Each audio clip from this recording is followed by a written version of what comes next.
Today వచ్చేసి మీరు comment సెక్షన్లో డిఎంఎల్టీ కోర్స్ గురించి వీడియో కావాలని అడిగారు కదా, అదే టాపిక్ వచ్చేసి. వెల్కమ్ టు అవర్ ఛానల్, నేను మీ దీపిక. ఇప్పుడు వచ్చేసి మీరు కామెంట్ సెక్షన్లో ఎలాంటి సబ్జెక్ట్ రిలేటెడ్ డౌట్ అడిగినా కూడా మీకు ఇమీడియట్గా మీకు రిప్లై ఇవ్వడం జరుగుతుంది. నేను డిఫార్మసీ కోర్స్ వీడియో చేసిన అవి మీరు డౌట్స్ అడిగారు. మీరు కామెంట్ సెక్షన్లో ఏదైతే పిన్ చేసారో అది పిన్ చేసి మీకు అది చూపించి ఆ డౌట్కి నేను ఎక్స్ప్లెనేషన్ ఇవ్వడం జరిగింది. ఇప్పుడు వచ్చేసి డిఎంఎల్టీ కోర్సు గురించి కొంచెం ఎక్స్ప్లెయిన్ చేయండి మేడం, ఏ విధంగా ఉంటుంది ఏంటి అనేసి అన్నారు. నేను already DMLT course syllabus video చేసిన. నెక్స్ట్ కమింగ్ వీడియో వచ్చేసి పాస్ మార్క్స్ ఏ విధంగా ఉంటాయి అనేసి కమింగ్ వీడియో. ఇప్పుడు వచ్చేసి డిఎంఎల్టీ కోర్సు గురించి మనం ఫుల్ డీటెయిల్గా తెలుసుకుందాం. ఫస్ట్ టైం ఛానల్ చూసిన వాళ్ళైతే సబ్స్క్రైబ్ చేసుకోండి, లైక్ చేయండి, మీ ఫ్రెండ్స్కి రిలేటివ్స్కి షేర్ చేయండి. ఈ డిఎంఎల్టీ కానీ ఎంఎల్టీ ఇవన్నీ పారామెడికల్ కోర్సులు అండి. మన టీఎస్ పారామెడికల్ కోర్సులు. టీఎస్ పారామెడికల్ మనకు బోర్డు నుంచి మనకు నోటిఫికేషన్ వచ్చినప్పుడు అప్లై చేసుకోవాలి. లేదు అంటే మనకి ఈ మెడికల్ ల్యాబొరేటరీ కోర్సులకి మనం డైరెక్ట్ కాలేజ్కి వెళ్ళి కూడా జాయిన్ అవ్వచ్చు. కాకపోతే ఇది ఇంత ముందుకు 10th బేస్తో కూడా జాయిన్ అయ్యే ఛాయిసెస్ ఉండే. బట్ ఇప్పుడు ఏంటంటే ఎందుకంటే మినిమం బేసిక్స్ కూడా లేకపోతే ఇబ్బంది అవుతుంది అనేసి ఇంటర్మీడియట్ కంప్లీట్ అయిపోయి ఉండాలి. డిఎంఎల్టీ చేయాలంటే ఇంటర్మీడియట్ కంప్లీట్ అయిపోయిన అభ్యర్థులు మాత్రమే ఎలిజిబుల్ అనేసి రావడం జరిగింది. ఇంతగా ఒక 5 years బ్యాక్ అట్లా 10th పాస్ అయితే ఎలిజిబుల్ ఉండేది. కాబట్టి ఇప్పుడు అట్లా లేదు. ఇంటర్మీడియట్ కంపల్సరీ ఉండాలి. ఎంపీసీ అయినా ఓకే, బైపీసీ అయినా ఓకే. ఇంటర్మీడియట్ కంప్లీట్ అయిపోయి 40 to 50% మినిమం 50% మార్క్స్ ఉంటేనే ఎలిజిబుల్. 30-20 అట్లా ఉంటే ఎలిజిబుల్ కాదు. 50% మార్క్స్ ఉంటేనే ఎలిజిబుల్. దీనికి అంతగా రెగ్యులర్గా కాలేజ్కి వెళ్ళాల్సిన అవసరం ఏమి ఉండదు. మనం ఏదైనా వర్క్ చేసుకుంటూ కూడా చేసుకోవచ్చు.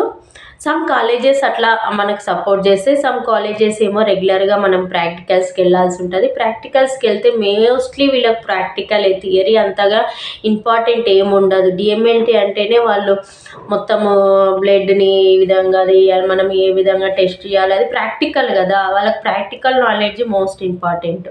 ప్రాక్టికల్స్కి కంపల్సరీ అటెండ్ అవ్వాలి. థియరీ అంటే మనం ఇంట్లో కూర్చొని చదువుకోవచ్చు. ఇంటర్మీడియట్తో మనకు మినిమం బేసిక్సే ఉంటాయి కాబట్టి ప్రాక్టికల్ నాలెడ్జ్ అనేది మోస్ట్ ఇంపార్టెంట్. ప్రాక్టికల్ నాలెడ్జ్ మీరు ఇంప్రూవ్ చేసుకోండి. ఇంటర్మీడియట్ కంప్లీట్ అయిపోయి ఉండాలి. డ్యూరేషన్ వచ్చేసి 2 years ఉంటుంది. ఇది అయిపోయిన తర్వాత మీరు మెడికల్ ల్యాబ్ పెట్టుకోవచ్చు. మెడికల్ ల్యాబ్ పెట్టుకునే ప్రాసెస్లో కూడా నేను వీడియో చేసిన. మనం ఎలాంటి పర్మిషన్స్ ఉండాలి, ఏముండాలి ఏంటి అనేసి ఫుల్ వీడియో ఉంది. నేను చాలా రోజులైంది ఆ వీడియో చేసి, ఆ వీడియో చూడండి. మళ్ళీ దీని తర్వాత డిఎంఎల్టీ చేసుకోవచ్చు, బ్రిడ్జ్ కోర్సులు చేసుకోవచ్చు. ఇంకా హయ్యర్ ఎడ్యుకేషన్ ఈ విధంగా ఆల్మోస్ట్లీ ఏం చేస్తారంటే డిఎంఎల్టీ కోర్స్ ఎందుకు చేసుకుంటారంటే ల్యాబ్ పెట్టుకోవడం కోసం. డిఎంఎల్టీ కానీ డిఫార్మసీ కానీ మెడికల్ షాప్ పెట్టుకోవడానికి, వీళ్ళేమో ల్యాబ్ పెట్టుకోవడానికే చేస్తారనమాట. అది బెనిఫిట్ అనమాట. ఇది లేదు అంటే మీరు ఇట్లా పెట్టుకునే మీకు అంతగా లేకపోతే మనం ల్యాబ్లలో వెళ్ళి జాబ్ చేసుకోవచ్చు. 2 years అయిపోయిన తర్వాత మనం ల్యాబ్లలో వెళ్ళి జాబ్ చేసుకునే ఆపర్చునిటీస్ ఉంటాయి. అందరు ల్యాబ్ పెట్టుకోవాలన్న రూల్ ఏమి ఉండదు కదా. ఒకవేళ ఇది ఇంట్రెస్ట్ ఉండి చేస్తే మాత్రం నెక్స్ట్ మీరు ల్యాబ్లలో వెళ్ళి జాబ్ చేసుకోవచ్చు. ఇంకా శాలరీ అనేది ఇక బిలో 10 ఉంటుంది. ఇంకా మన ఎక్స్పీరియన్స్తో పాటు ఇంక్రీజ్ అవుతుంది. ఇది కంపల్సరీ 2 years ఉంటుంది. Eligibility intermediate. ఇది షాప్ మనము ఇది స్టోర్ పెట్టుకోవచ్చు. లేదంటే మనం హైయర్ ఎడ్యుకేషన్కి వెళ్ళొచ్చు. లేదంటే మనము జాబ్ చేసుకోవచ్చు. జాబ్ చేసుకుంటూ కూడా మీరు హైయర్ ఎడ్యుకేషన్కి ప్రిపేర్ చదువుతుండొచ్చు. ఎగ్జామ్స్ టైంలో వెళ్ళి మనం ఎగ్జామ్స్ వేసే ఆపర్చునిటీ ఉంటుంది. అలాంటివి మనం చూజ్ చేసుకోవాలి. అలా సెలెక్ట్ చేసుకొని మనం అలా జాయిన్ అవ్వాలి. అన్ని కాలేజీలలో ఆ ఫెసిలిటీ ఉంటుందా అంటే అది ఇంపాసిబుల్. అది ఆ కాలేజే మనం చూజ్ చేసుకొని మనము జాయిన్ అవ్వాల్సి ఉంటుంది. ఇది టుడే వచ్చేసి డిఎంఎల్టీ కోర్సు గురించి. మీ డౌట్స్ అన్నీ క్లియర్ అయినాయి అనుకుంటున్నా. మీకు ఎలాంటి సబ్జెక్ట్ రిలేటెడ్ డౌట్ ఉన్నా కామెంట్ సెక్షన్లో కామెంట్ చేయండి. మీకు వెంబడే నేను వీడియో రూపంలో మీకు సెండ్ చేస్తాను. మీకు మీ డౌట్ అర్థమైంది అనుకుంటున్నాను. ఇదే అండి ఈరోజు. ఇంకా ఎలాంటి పారామెడికల్ కోర్సులు కానీ, ఫార్మసీకి కానీ, నర్సింగ్ కోర్సెస్ డౌట్స్ ఉన్నా కూడా మీకు ఎప్పటికప్పుడు క్లియర్ చేస్తే, ఇంకొకటి ప్రీవియస్ క్వశ్చన్ పేపర్స్ ఏమో అడుగుతున్నారు, నేను అవి ట్రై చేస్తాను. కంపల్సరీ కమింగ్ వీడియోలలో ఉంటుంది. Thanks for watching our channel. Thank you so much. ఈ విధంగానే ఎంకరేజ్ చేయండి. మీ ఫ్రెండ్స్కి, రిలేటివ్స్కి షేర్ చేయడం అస్సలు మర్చిపోవద్దు. ఎంకరేజ్ చేస్తుంటేనే నేను మీకు వీడియో చేస్తాను, మీకు రెస్పాండ్ అవుతాను ఎస్పెషల్లీ. ఎందుకంటే మీ ఎంకరేజ్మెంట్ వల్లనే ఇంత దూరం వచ్చిన. ఎలాంటి సబ్జెక్ట్ డౌట్ అడిగినా కూడా మీకు ఎంబడే రిప్లై ఇస్తున్నా.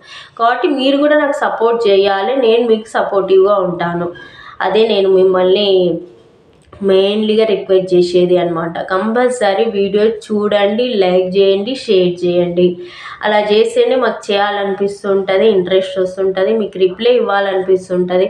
చూడకపోతే ఇంట్రెస్ట్ ఉండదు. అందుకే ఇన్ని రోజులు నేను కొన్ని రోజులు జాబ్ తీసుకోవడానికి మెయిన్ రీజన్ అదే. రెస్పాన్స్ ఎందుకు అవ్వట్లేదంటే ఇంత 30, 40, 50 వ్యూస్ వస్తే ఏమి ఇంట్రెస్ట్ వస్తుంది, లేదు అంటే మామూలుగా వేరే వీడియోలు చేస్తే ఎక్కువ రెస్పాండ్ వస్తుంది. ఈ సబ్జెక్ట్ రిలేటెడ్ వీడియో చేస్తే రెస్పాన్స్ తక్కువగా ఉంది. తక్కువ రెస్పాన్స్ ఉంది. ఇంత ఎఫర్ట్స్ పెట్టి ఇంతగా మీకు ఇంత టైం ఇచ్చి ఇంత ప్రిపేర్ అయ్యి ఇంత చేస్తే మాకు రెస్పాన్స్ లెస్ ఉంటే మాకు కూడా ఇంట్రెస్ట్ ఉండదు.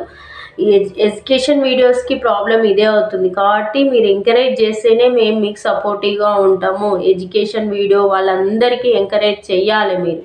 అది నేను నా తరపు నుంచి మిమ్మల్ని నేను రిక్వెస్ట్ చేసేది. ఓకే అండి. Thank you so much. Thank you.